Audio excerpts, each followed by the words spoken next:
ኢትዮጵያ መኸር ላይ ብቻ ተንጠልጥሎ ከቆየው የግብርና ስራ ተላቃ በዓመት 2 እና 3 ጊዜ ማምረት የቻለችበት የታሪክ እጥፋት እውን ሆኗል። በአማራ ክልል አዊ ዞን ሮብናሪ ቀበሌ አርሶ አደሮችም ከእርሻ ጊዜዎቻቸው ዋነኛው ደርሷልና ጎተራቸውን በመልከ ብዙ ምርት ሊያትረፈርፉ የመኸር እርሻ ዝግጅታቸውን እያሳለጡ ነው።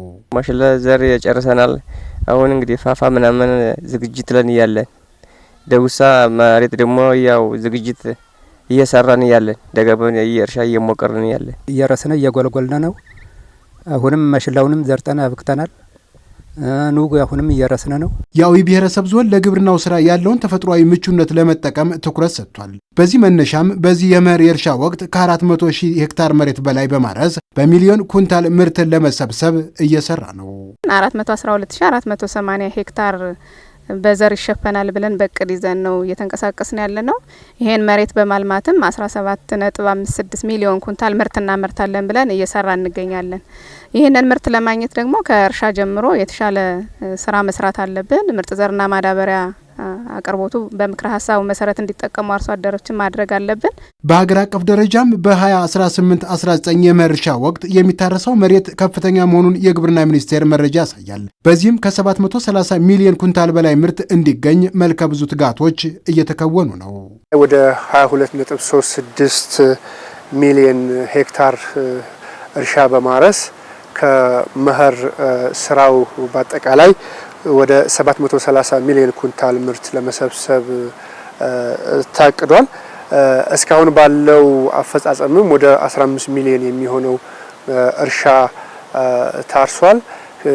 ከዚህ ውስጥ በርካታ የሚሆነው ወደ 5 ሚሊዮን ከ4 ሚሊዮን በላይ የሆነው በሜካናይዜሽን የተሰራ ነው። እርሻዎች ከትላንቱ የተለመደ የበሬ ጫንቃን የተማመኑ ተግባር ወደ ኩታ ገጠምና በትራክተር ወደ መታረስ ተሸጋግረዋል። እንደ ማሳያም የአዊ ብሔረሰብ ዞን የዘንድሮ የመኸር ዝግጅት ክዋኔ በዚህ መልኩ የተቃኘ መሆኑ አብነት ነው።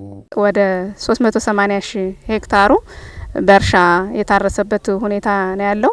ከዚህ ውስጥ ደግሞ በትራክተር 31 ሺህ የሚሆነው በትራክተር ነው የታረሰው። መካናይዜሽን ላይ በዚህ አመት እንደ ግብርና መምሪያ የተሻለ እንቅስቃሴ ስለነበረን በጥሩ ሁኔታ የትራክተር እርሻም የሄድንበት ሁኔታ ነው ያለው። ከምናለማው መሬት 290 ሺህ በላይ የሚሆነው በኩታ ገጠም ወይም 65% በኩታ ገጠም እርሻ የሚለማ ነው። በእርግጥ ይህንን የመሰለው የመኸር እርሻ ዝግጅት በፍሬ እንዲገለጥ ግብዓትን በወቅቱ ተደራሽ ማድረግ የዝግጅቱ አካል ነው። እናም ለዚህ ወሳኝ የሆነውን የአፈር ማዳበሪያ የማሰራጨቱ ስራ ትኩረት አግኝቷል። ቀደም እኮ ችግር ነበር ማዳበሪያው ላይ። ዘንድሮ ጥሩ ነን።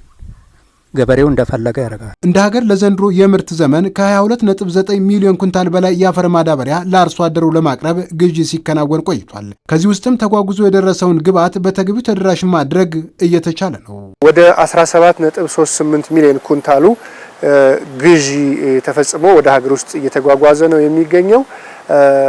አምና ያደረ ወደ 7 ሚሊዮን ኩንታል ማዳበሪያ ስለነበረን ከእቅዳችንም በላይ የማዳበሪያ አቅርቦት አለ። ስለዚህ አሁን በሁሉም የሀገራችን አካባቢዎች ለግብርና ግብዓት የሚያስፈልጉ የአፈር ማዳበሪያ ስርጭት እየተካሄደ ነው የሚገኘው። እናም በዘንድሮ የመኸር ወቅት የተሻለ ምርት ለመሰብሰብ የአርሶ አደሩን ግንዛቤ የማሳደግና የማጎልበት ስራ ታክሎበት ስራው እየተከወነ ነው።